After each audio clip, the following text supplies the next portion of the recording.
Olá, meu querido amigo, minha querida amiga, futuro ou futura guarda municipal de São José dos Campos, aqui no interior do estado de São Paulo. É um prazer estar aqui com vocês para que possamos fazer uma revisão final das matérias afetas à parte de direito e que eventualmente possam estar na sua prova. Bom, primeiramente gostaria que vocês comentassem aqui abaixo como estão se sentindo nas vésperas da prova, se estão ansiosos, como está o coração, como está a cabeça por aí. E antes de adentrarmos no conteúdo, peço que, caso gostem do conteúdo, curtam o vídeo, comentem, compartilhem e, se não estiverem inscritos no canal, se inscrevam para que sempre que a gente trouxer conteúdo novo, você seja devidamente notificado. E, além disso, também gostaria de registrar que a nossa intenção não é nem de longe proceder ao esgotamento do edital, ver tudo aquilo que consta no edital de vocês, mas sim apontar algumas matérias que são sensíveis e que eventualmente possam estar na prova dos senhores e senhoras. De antemão, acredito que será uma prova majoritariamente composta de letra fria, letra seca da lei, portanto, leiam bastante todos os dispositivos afetos às matérias que constam no edital e façam uma revisão nesse sentido, ok? Aqui, mais uma vez, são apenas dicas e apostas sem o intuito de aprofundar na matéria ou muito menos esgotar o edital. Pessoal, para quem não me conhece, meu nome é Gabriela Duó, estou atualmente aprovada no concurso público de delegada de polícia no estado de Espírito Santo, bem como no estado de São Paulo, ok? Então, quem sabe futuramente a gente não se conheça por aí no estado de São Paulo, eu na Polícia Civil e vocês na Guarda, hein? Vamos juntos, tenho certeza que a aprovação é certa, ok, pessoal? Bora então, sem mais delongas, ao conteúdo? Vamos lá! Pessoal, primeira matéria que eu separei para vocês é justamente no sentido dos fundamentos da República Federativa do Brasil. Por quê? Porque a prova de vocês, ela vai trocar nas assertivas, nas alternativas, um fundamento por um objetivo, ou vai incluir um fundamento que não está na Constituição Federal, ou vai retirar da assertiva um fundamento que ali consta, e por isso vocês precisam decorar efetivamente o artigo de número 1 da Constituição Federal. Para isso, ou seja, para entender e saber quais são os fundamentos da República Federativa do Brasil, memorizem o mnemônico Socidivaplu. É isso mesmo. Lembrem-se: soberania, cidadania, dignidade da pessoa humana, valores sociais do trabalho e da livre iniciativa e pluralismo político. Socidivaplu são os fundamentos da República Federativa do Brasil. Já os objetivos estão no artigo 3º da Constituição Federal e constituem o mnemônico Congaerra Pro. Por quê, professora? Construir uma sociedade livre, justa e solidária, garantir o desenvolvimento nacional, erradicar a pobreza e a marginalização e reduzir as desigualdades, promover o bem de todos sem preconceitos. O que é um bizu para que você entenda e acerte questões que vão trocar objetivos, fundamentos e assim sucessivamente. Pessoal, presta atenção aqui. Quando a gente fala em objetivos, a gente está falando em verbo. Percebam, construir é um verbo, garantir é um verbo, erradicar é um verbo, promover é um verbo. Então, não sejam pegos de surpresa. Se for um verbo constando na sua prova, é um objetivo. Já se não for um verbo, aí sobra lá pro fundamento, ok? E lembrem, Socidivaplu e Congaerra Pro. Acredito muito que isso possa estar na prova de vocês.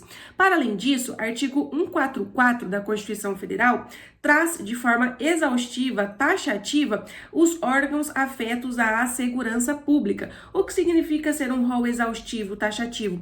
Significa que é um rol que não pode ser interpretado de forma a ampliar, a ser ulteriormente ampliado o rol desses órgãos que constam no artigo 144. Então, hoje, só são órgãos de segurança pública e isso deve ser interpretado de uma forma exaustiva, taxativa, sem aumentar, sem ampliar, aqueles que constam nos incisos do artigo 144. Entre eles, PF, PRF, PFF, Polícia Civil, PM, Corpo de Bombeiros Militares e as polícias penais, ok?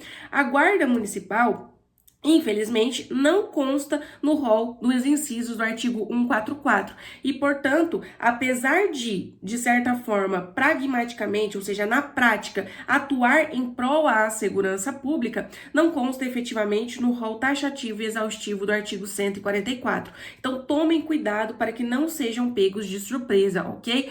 A Guarda Municipal não é um órgão de segurança pública nos termos constitucionais, ok? Porque apenas os dos incisos é que são considerados nesse sentido e é um rol apertado, ou seja, exaustivo, taxativo, a gente não pode ampliar. Depois leiam, deixei aí nos slides, um pouco das atribuições de cada um desses órgãos que eventualmente pode cair na sua prova, tá bom?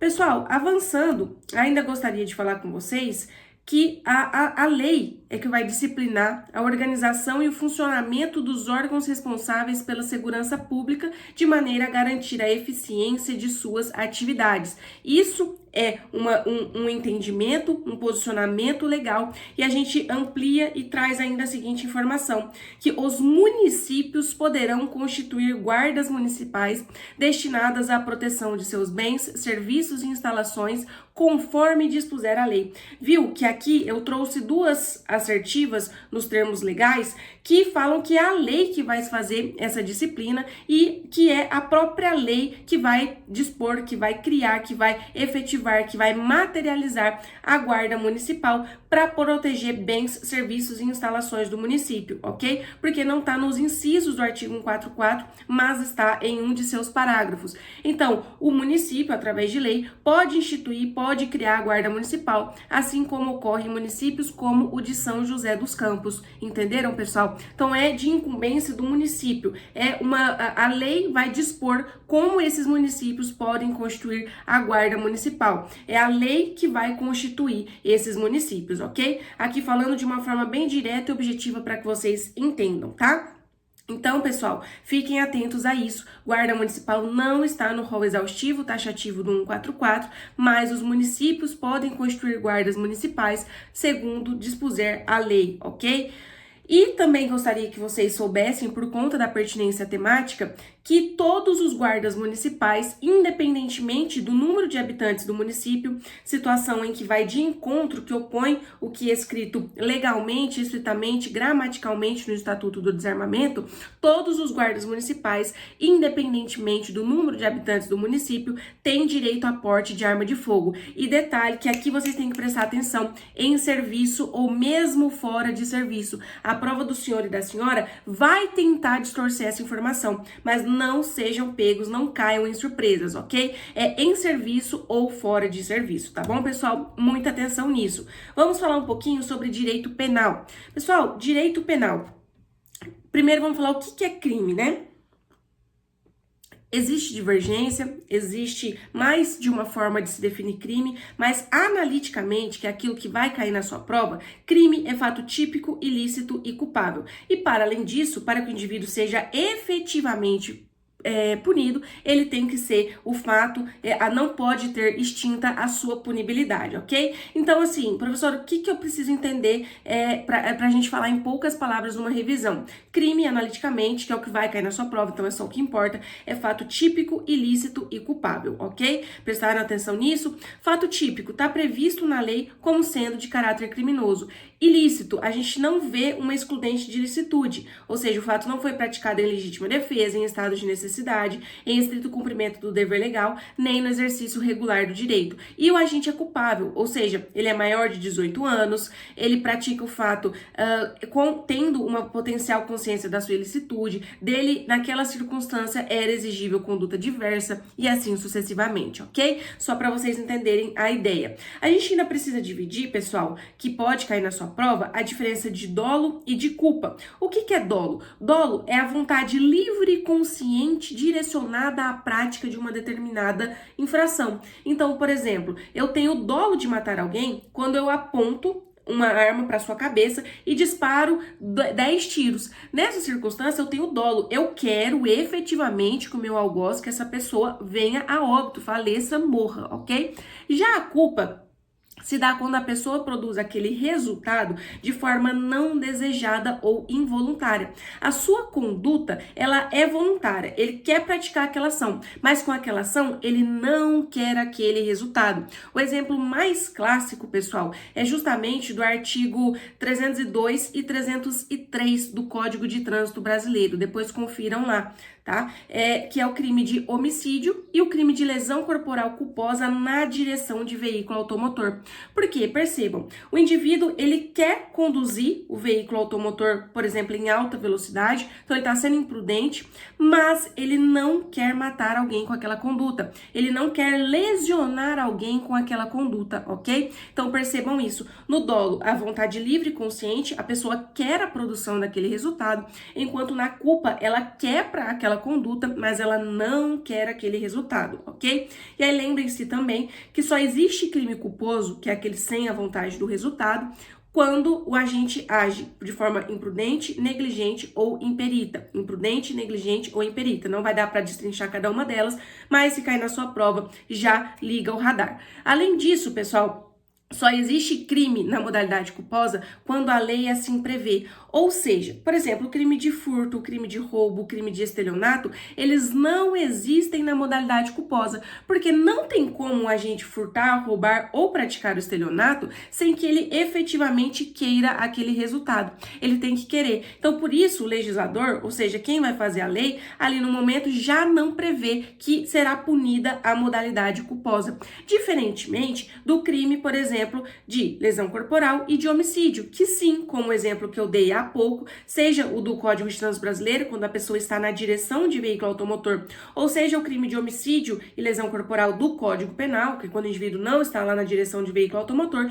eles são sim previstos e são sim punidos na modalidade culposa, ok? Tenham essa diferença bem traçada, pessoal. Bom, então, existe uma conduta prevista na lei como crime. Por exemplo, artigo 121 do Código Penal fala matar alguém. Então, este fato é típico. Quando eu mato alguém, eu pratiquei um fato típico. Existe, então, uma possibilidade desse fato, mesmo sendo previsto em lei como crime, ele ser considerado ilícito, ou seja, ser considerado de acordo com a lei, não violando a lei? Sim, pessoal, existe. E é por isso que a partir do artigo 23 de leitura e memorização obrigatória pelo senhor e pela senhora, falam o seguinte: não há crime quando a gente pratica o fato em estado de necessidade, em legítima defesa, em estrito cumprimento do dever legal ou no exercício regular do direito. Mas ele vai responder se ele se exceder, ou seja, se ele exceder o limite da legítima defesa, por exemplo. E o que significa isso, professora? O que significa excluir a ilicitude? Significa que não há crime. Porque se crime é fato típico, ilícito e culpável, mas nesse caso eu vou excluir a ilicitude, que é um dos pilares, eu não tenho crime, ok? O fato é previsto na lei como crime, matar alguém, então eu matei alguém, o fato é típico. Mas ele é lícito porque eu pratico em uma das hipóteses que excluem a ilicitude. Porque de acordo com o entendimento do legislador, aquele fato é de acordo com o direito, tá tranquilo. Imaginem que alguém vem me agredir, eu agrido de volta essa pessoa, vou me defender e acabo matando ela. Então, perceba, eu pratiquei o fato previsto na lei como crime, mas me defendendo. Então, isso é lícito, ok? Para evitar injustiça. Pessoal, eu gostaria que vocês também memorizassem o conceito de estado de necessidade, que consta do artigo 24 do Código Penal, falando que considera-se em estado de necessidade quem pratica o fato para salvar de perigo atual, que não provocou por sua vontade, nem podia de outro modo evitar, direito próprio ou alheio, cujo sacrifício nas circunstâncias não era razoável exigir-se. Exemplo em que vai excluir a ilicitude daquela conduta: há a queda de um avião ou o naufrágio de um determinado navio. Existe tão somente apenas uma boia. Nessa circunstância, se eu mato a pessoa que está comigo no avião ou no navio para ficar com aquela boia, eu não vou responder pelo crime de homicídio. Por quê? Porque minha conduta é lícita. Eu pratiquei aquilo em estado de necessidade. Eu precisava praticar aquilo. E não fui eu que provoquei o naufrágio, não fui eu que provoquei a queda do avião. Percebam? E não tinha outra forma de eu evitar minha morte. Era só eu matando aquela pessoa. E aí, o que eu gostaria que vocês prestassem atenção, por favor, é que esse fato que é praticado, ele precisa ser praticado para salvar de um perigo atual. Então, esse perigo pode ser atual. Eu não posso matar alguém hoje porque eu acho que o avião vai cair amanhã, porque eu acho que o navio vai afundar amanhã. Não, o perigo tem que ser atual. Atual significa já estar acontecendo. E nesse ponto é que o examinador vai tentar te confundir lá com a legítima defesa. Por isso, preste muita atenção, ok? Por favor, preste atenção. Na legítima defesa, o indivíduo, ele pratica aquele fato para repelir uma injusta agressão atual ou iminente. Olhem, por que atual ou iminente? Se eu tô vendo o meu algoz, o meu inimigo, que me jurou de morte, vindo na minha direção, numa rua escura à noite, nós dois sozinhos, e ele coloca a mão no bolso, eu não sei se ele vai tirar uma caneta ou uma arma, eu vou esperar? A tendência é que ele tire uma arma ali nas circunstâncias, eu não preciso esperar, eu posso me antecipar e matá-lo, porque eu estou na iminência, eu estou prestes, eu estou quase sofrendo uma injusta agressão, estou a ponto de sofrer uma injusta agressão, então eu já me antecipo e mato ele. Isso é legítima defesa, ok, pessoal? Então lembrem, por favor, que o examinador vai confundi-los. Legítima defesa, injusta agressão atual ou iminente. Estado de necessidade precisa ser um perigo atual. Presta atenção, por favor. Falando um pouquinho ainda mais sobre o artigo 2.5 do Código Penal, entende-se em legítima defesa quem, usando moderadamente dos meios necessários. Prestem muita atenção. A FGV pode também trazer um casinho, não me surpreenderia, no seguinte sentido. O que é um uso moderado? Pessoal, o uso moderado é o seguinte, se eu posso dar 2 tiros e com isso já refutar, já afastar, já rechaçar aquela injusta agressão, por que que eu vou dar 20 tiros? Se eu der 20 tiros, eu estou usando moderadamente? Não, eu estou sendo imoderada. Portanto, eu não estou em legítima defesa e eu sim respondo por crime. A minha conduta é ilícita. Presta atenção, ok? E o que é um meio necessário? O meio necessário tá vindo alguém da minha mesma estatura me agredir com um soco. Eu tenho à minha disposição uma faca e um fuzil. É preciso que eu use um fuzil para refutar, para rechaçar uma injusta agressão de mão? Não, né, pessoal? Basta a faca ali, já tá ótimo. Então, se eu usar o fuzil e com isso produzir o óbito, o falecimento dessa pessoa, eu não estou em legítima defesa. O meu fato não é lícito, é ilícito. Eu não excluí a ilicitude pela legítima defesa, ok? Prestem atenção, por favor.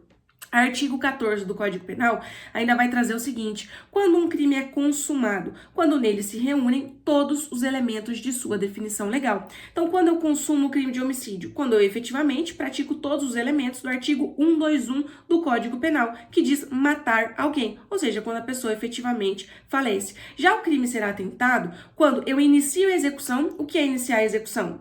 Por exemplo, no homicídio, eu começo a esfaquear, eu começo a atirar, eu começo a agredir para matar, com a vontade de matar, mas esse crime não se consuma por circunstâncias alheias à minha vontade. Ou seja, ele só não chegou àquele resultado porque circunstâncias alheias à vontade dele impediram de fazê-lo. Ou seja, não realizou por circunstâncias alheias à sua vontade. São essas as palavras que virão na sua assertiva, ok? Então presta atenção. Eu dei tiro em João, mas ele foi socorrido a tempo por um terceiro, por uma outra pessoa e não veio a óbito. Então eu vou responder por homicídio tentado. Prestem atenção, porque a FGV também pode trazer a diferença de homicídio tentado para o crime de lesão corporal seguida de morte. E aqui é imprescindível que vocês tenham entendido esse artigo 14. Por quê, pessoal?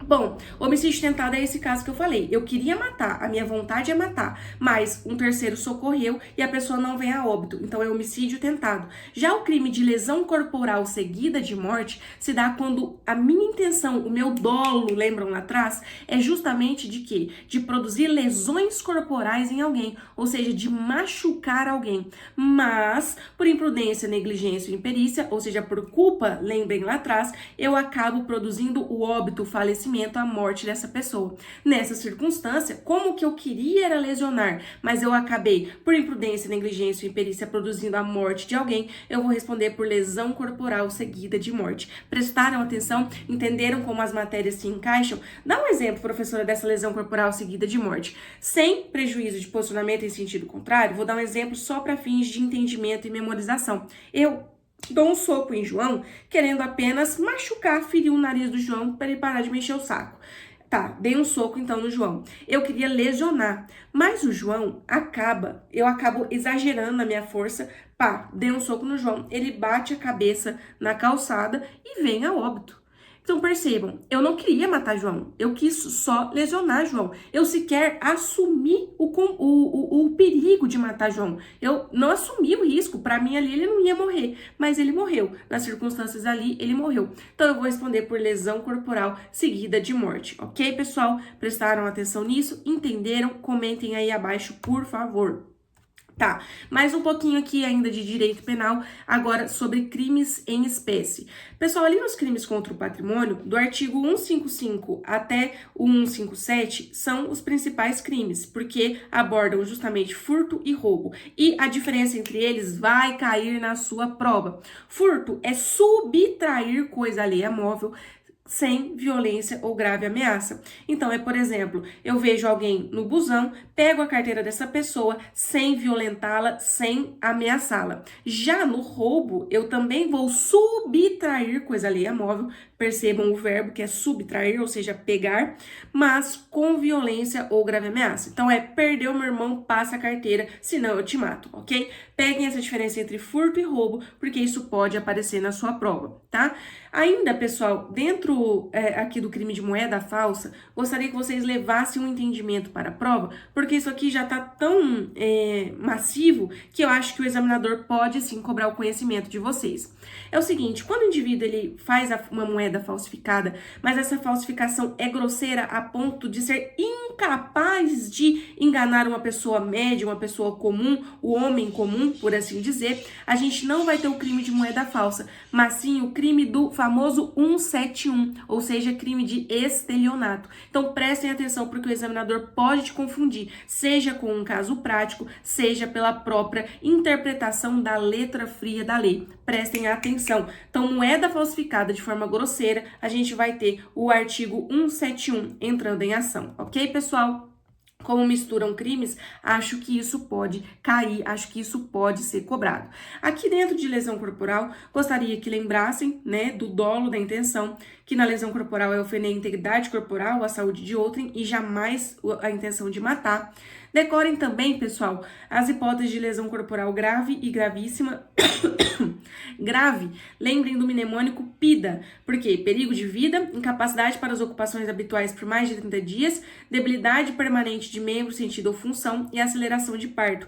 Já a gravíssima é o famoso PEIDA, com expressão da palavra, tá, pessoal? Só para memorização mesmo, que é perda ou inutilização do membro, sentido ou função. Prestem atenção, é gravíssima se for perda, se for debilidade, entra lá no grave, ok? Tem também a enfermidade incurável, incapacidade permanente para o trabalho, deformidade permanente e aborto. Então, lesão corporal grave, PIDA. Lesão corporal gravíssima, PEIDA. Lembrem disso, por favor, examinador pode cobrar. Como eu já tinha falado, parágrafo 6º do artigo 129 prevê a possibilidade de lesão corporal culposa. Falando de novo, o que é culpa, pessoal? Quando a pessoa não quer o resultado, mas ela quer a conduta, e tem que estar previsto na lei que vai ser punida a modalidade culposa, ou seja, por imprudência, negligência ou imperícia. Aí a gente já conversou um pouquinho sobre a lesão corporal seguida de morte. Lembrem-se também do parágrafo 9º, que ele pune com maior rigor a lesão praticada contra o famoso CAD, né? Que é o cônjuge ou companheiro, ascendente, descendente, irmão, ou ainda com quem conviva ou tenha convivido, ou prevalecendo-se o agente das relações domésticas, de coabitação ou de hospitalidade. Prestem muita atenção nisso. Se cair, acredito que vai ser a letra fria da lei, então prestem atenção. Aqui dentro do artigo 121, que é o de homicídio, lembrem do dolo, que a intenção é produzir efetivamente o óbito de alguém, justamente para distinguir homicídio tentado de lesão corporal seguida de morte, como eu disse, e gostaria que vocês decorassem ali as causas de diminuição de pena do homicídio e fizessem algumas distinções entre elas. Bom, pessoal, o indivíduo vai ter a pena reduzida, o juiz pode pode reduzir a pena de 1/6 a 1/3. Presta atenção, o examinador vai trazer 1 a 2/3, 1 a 3/5. Não, é 1/6 a 1/3, 1/6 a 1/3, 1/6 a 1/3. Lembrem disso, por favor, tá? Se o agente comete o crime impelido por motivo de relevante valor social ou moral. Qual a diferença? Relevante valor moral é aquele que importa apenas para o meu, para mim, para o meu círculo. Então, por exemplo, eu mato o estuprador da minha filha, que eu nem tenho no caso, né, pessoal? Só exemplo. Ou o que é um relevante valor social? Aquele que interessa a toda a sociedade, a toda a coletividade. Então, eu mato o estuprador que está estuprando a cidade, o estado, o Brasil inteiro, ok? Perceberam a diferença? Isso pode ser cobrado. De repente, um casinho mais objetivo, mais direto, e perguntando se é motivo de relevante valor social ou moral. Ainda, o indivíduo vai ter a possibilidade dessa pena diminuída se ele pratica o fato sob o domínio de violenta emoção, logo em seguida a injusta provocação da vítima. Por que eu falei alto? Porque, pessoal, o examinador vai trazer na sua prova sob a influência de violenta emoção. Não é isso que enseja a diminuição de pena do homicídio, mas sim o domínio de violenta emoção. Domínio de violenta emoção aqui dentro do 121. Prestem atenção, por favor, ok? Pessoal, ainda leiam e deem uma boa decorada, é a palavra correta, nas qualificadoras do crime de homicídio, ok? Porque o que eu realmente acho que vai cair aqui é o feminicídio. E aí no feminicídio quero conversar com vocês. Quando há feminicídio? O feminicídio é o homicídio da mulher por razões da condição do sexo feminino. O que é uma razão da condição do sexo feminino? Bom, é a morte produzida em circunstância de violência doméstica e familiar, ali dialogando com a Lei 11.340, a saber, Lei Maria da Penha, ou com menosprezo ou discriminação à condição de mulher. Então, o indivíduo mata a sua esposa, valendo-se desse contexto de violência doméstica e familiar. Ou então, um colega de trabalho mata a sua colega de trabalho porque não aceita ver uma mulher promovida em seu lugar. Prestaram atenção? Então, tem que ter essa condição da razão do sexo feminino, que é violência doméstica ou familiar, menosprezo ou discriminação à condição de mulher. Tô falando isso, pessoal, porque a prova pode querer confundi-los, trazendo uma hipótese em que uma mulher foi vítima de homicídio e querer falar que é feminicídio quando na verdade não é. Mulher vítima de homicídio é chamado de femicídio. Qualquer mulher vítima de homicídio é femicídio. E isso não é feminicídio. Feminicídio é o homicídio de mulher por razões da condição do sexo feminino. Perceberam? Se uma mulher foi morta no mesmo contexto que um homem seria, mulher foi morta no mesmo contexto que um homem seria, é femicídio. Agora, a mulher foi morta por razões da condição do sexo feminino, nesses dois contextos que eu já dei exemplo, aí é uma qualificadora do crime de homicídio, denominada feminicídio. Vocês entenderam isso? Por favor, pessoal, comentem aqui abaixo. Vou ficar muito feliz se vocês tiverem entendido isso nessa aula que é mais rápida, né? E aí, eu também gostaria de registrar com vocês quais são as hipóteses de aumento de pena de 1/3 a 1/2, né, metade, se o crime de feminicídio for praticado enquanto a mulher está gestante ou nos 3 meses posteriores ao parto. Lembrem da professora fazendo aqui, ó, 3. Por quê? Porque o seu examinador, ele vai trazer 4, 5, 6 meses e não, pessoal, é 3 meses. Então, se a mulher está gestante ou nos 3 meses posteriores ao parto, a gente vai ter aumentada a pena do feminicídio, ok? Também, se for praticado contra a pessoa maior de 60 anos, com deficiência ou com doenças degenerativas, que acarretem condição limitante ou de vulnerabilidade. Na presença física ou virtual de descendente. Quem é descendente, professora? Filha, filho, neto, neta, bisneto, bisneta, tataraneto e por aí vai. Ascendente, quem é, professora? Pai, mãe, vó, vô, bisavô, bisavó, tataravó, ok? E por que eu quero que vocês peguem o destaque no que eu coloquei em laranja no slide? Porque essa presença, ela não precisa ser física. A filha não precisa estar em casa vendo o pai matar a mãe. Se for virtual, isso já vai acontecer, já vai ensejar o aumento da pena. Hoje a gente sabe que tem Google Meet, que tem vários instrumentos, o próprio WhatsApp, que facilitam a comunicação em vídeo. Então vamos supor que a mãe tem uma filha que mora lá na Austrália e A mãe está em videochamada com a filha, o marido chega e, por razões da condição do sexo feminino, produz o óbito, o falecimento dessa mãe. Percebam que nessa hipótese ele vai ter a sua penalidade de feminicídio aumentada de 1/3 à metade, ok? Prestem atenção nisso. Também prestem atenção porque se esse feminicídio for praticado quando o indivíduo tinha em seu desfavor uma medida protetiva de urgência e ele fere, ele descumpre, ele macula essa medida protetiva de urgência, a sua pena também vai ser aumentada, ok? Porque ele já não respeitou a lei e a justiça uma vez, ok? Prestem atenção nisso, por favor, tá, pessoal? Bom, aqui leiam depois sobre as circunstâncias do homicídio culposo e doloso que podem aumentar a pena, mas realmente o que eu acho que vai cair é ou aquelas hipóteses que diminuem a pena ou ali dentro do feminicídio, todos os pormenores, tá? Falando um pouquinho de crime contra a dignidade sexual. Primeiro crime que eu separei é o do 215A, cujo nome é importunação sexual. Consiste em praticar contra alguém e sem sua anuência ato libidinoso com o objetivo de satisfazer a própria lascívia ou a de terceiro. Prestem atenção aqui, porque é o famoso e lastimável caso do metrô, onde um cidadão se masturba e ejacula em uma determinada mulher.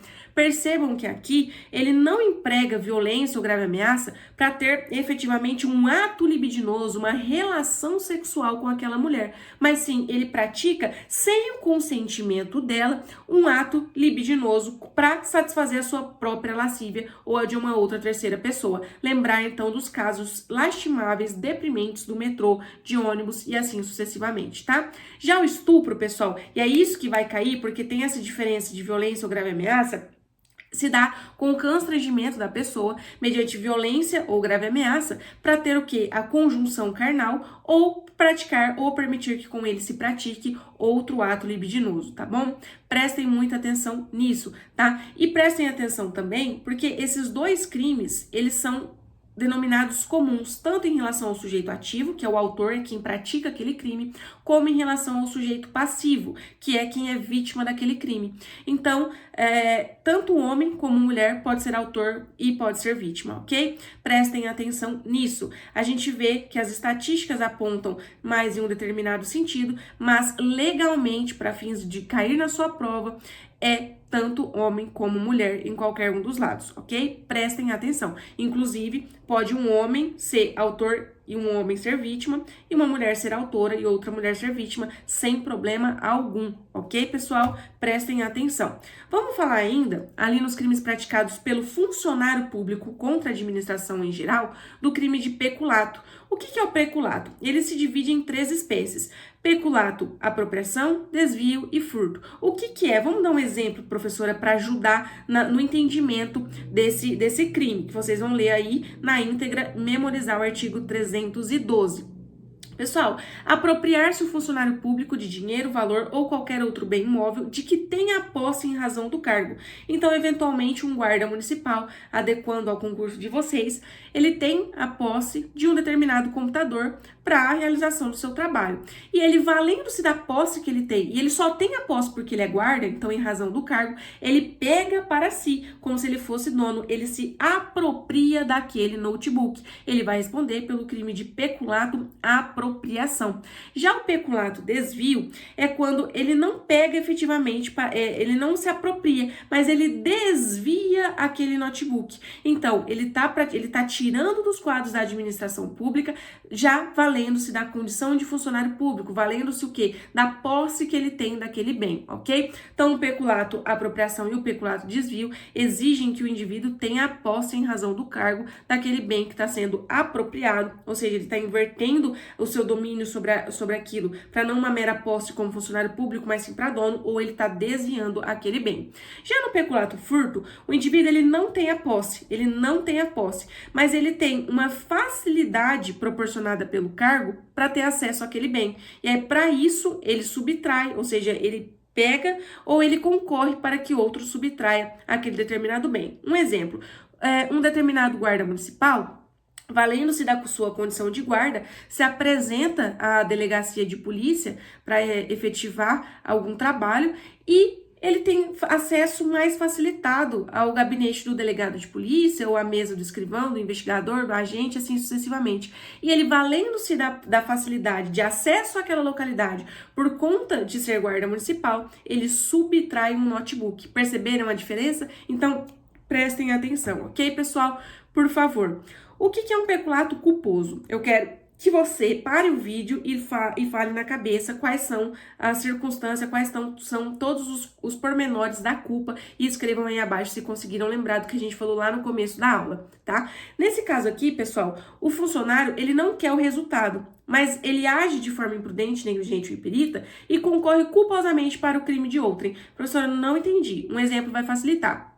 Então, o indivíduo, ele sai da repartição da guarda municipal e deixa a porta aberta. Então, percebam, ele não queria que ninguém entrasse lá e furtasse o notebook da guarda, mas ele foi descuidado, deixou a porta aberta e então concorreu culposamente para que um terceiro, que estava passando na rua, de má fé adentrasse e furtasse este notebook. Neste caso, o guarda municipal, como no exemplo, vai sim responder pelo crime de peculato, todavia na modalidade culposa. Percebam que os crimes culposos têm, em regra, uma pena menor do que o crime doloso, porque o indivíduo ele não queria aquele resultado, mas agiu de forma imprudente, negligente ou imperita, ok? Nesse peculato culposo, para que o indivíduo seja instigado a reparar o dano sofrido pela administração pública, se ele faz isso antes da sentença irrecorrível, ele tem extinta a punibilidade, então ele não vai sofrer maiores consequências. Já se depois da sentença irrecorrível, a sua pena vai ser reduzida em 1/2, ou seja, em metade, ok, pessoal?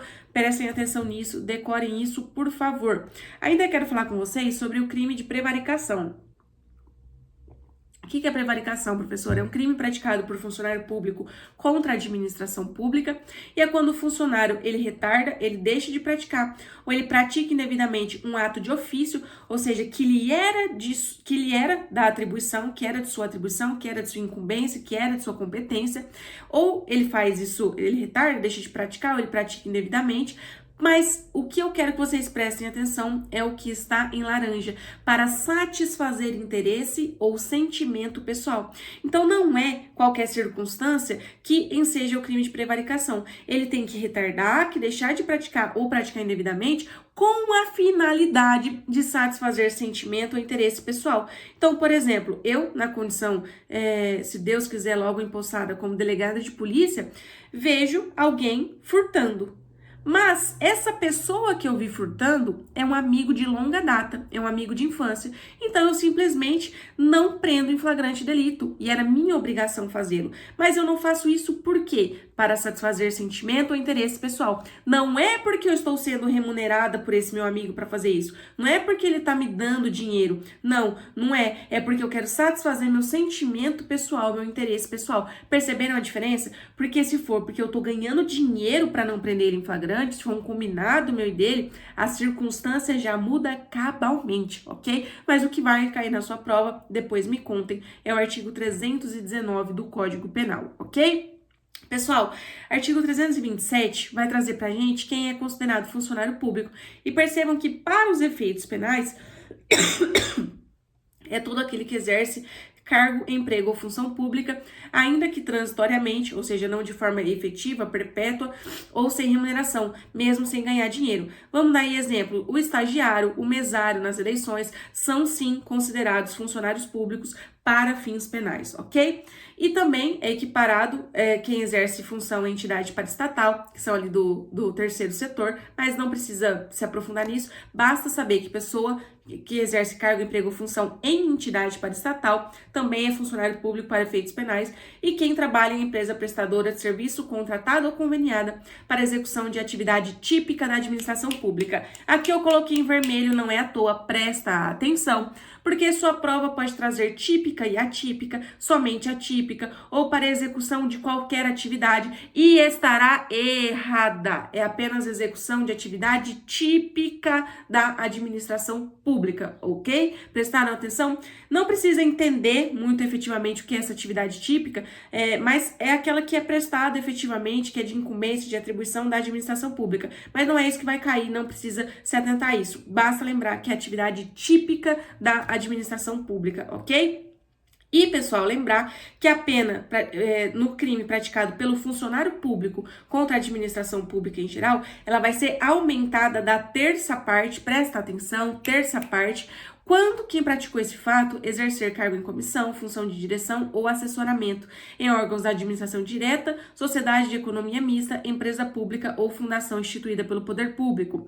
Porque quem exerce esses cargos que são, como regra, de chefia, de liderança, eles têm que dar exemplo, né, pessoal? Então, quem tem que dar exemplo, ir lá e praticar um peculato, uma prevaricação, é mais feio do que quem não tá ali na liderança, na chefia, na direção, no assessoramento. Então, por isso, essas pessoas têm a sua pena aumentada, majorada, ok? Não é tão importante para sua prova, mas só para desencargo de consciência da professora, lembre que essa pena não vai ser aumentada se esse funcionário for de autarquia, ok? A gente não precisa aprofundar na temática, mas lembre-se, se a prova falar autarquia aqui nesses aumentos, se for um funcionário de autarquia, vai estar equivocada, errada, não assinale essa questão, ok? É apenas se ele exerce esses cargos em órgãos da administração direta, que é ali dentro da União, Estado, Distrito Federal e municípios, então presta atenção, bem como diretamente, né, por parte desses entes, ou ali dentro da administração indireta, por sociedade de economia mista, empresa pública ou fundação, ok?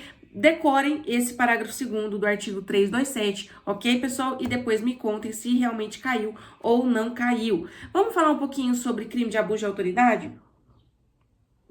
Lembrando, primeira coisa, que o senhor ou senhora, como futuro ou futura guarda municipal, pode ser sujeito ativo do crime de abuso de autoridade, tá? Então presta muita atenção, vamos fazer tudo nos limites da legalidade, né? Tenho certeza que serão ótimos e exemplares guardas municipais, mas só para fixar, guarda municipal pode sim, tá, pessoal, responder por crime de abuso de autoridade. Aqui nessa lei, acho que pode cair o artigo 4º para vocês, que fala sobre os efeitos da condenação por crime de abuso de autoridade.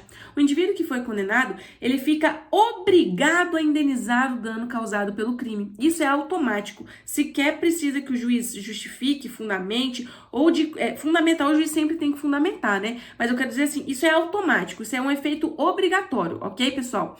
E existem outros 2 efeitos que não são automáticos. O juiz precisa declarar de forma pormenorizada, correlacionar ali nas circunstâncias do caso concreto, e ainda o indivíduo precisa ser reincidente em crime de abuso de autoridade, ou seja, já foi condenado uma vez por abuso de autoridade e vem e comete novamente um abuso. Então, nesses casos, somados esses 2 requisitos, o indivíduo vai poder ficar inabilitado para o exercício de cargo, mandato ou função pública pelo período de 1 a 5 anos, presta atenção, a sua prova vai trazer 1 a 4, 1 a 6, 1 a 5 anos, e também pode perder o cargo, mandato ou função pública, ok? Presta atenção.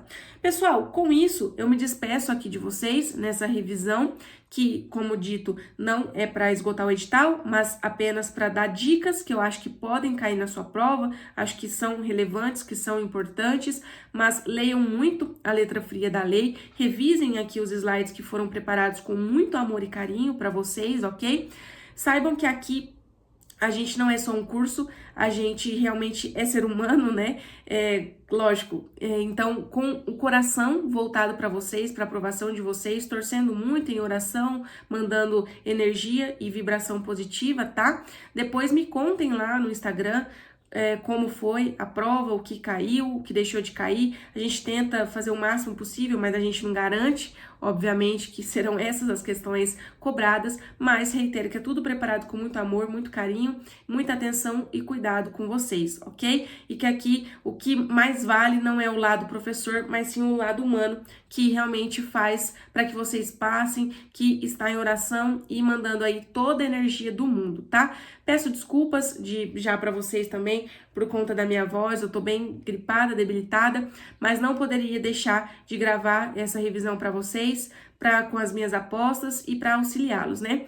Os alunos regulares sabem que eu gosto de falar mais alto, chamar a atenção de vocês em momentos específicos, mas hoje, por conta da voz, precisei falar um pouco mais calmo, mais pausado e um pouco mais baixo, tá? Mas espero encontrá-los em breve, em novas aulas, em novas oportunidades, e que eu espero também que vocês tenham gostado e que eu receba feedbacks positivos, tá bom, pessoal? Muito obrigada do fundo do meu coração. Qualquer sugestão, qualquer apontamento, estou disponível nas minhas redes sociais. Um abraço, boa sorte e fiquem com Deus.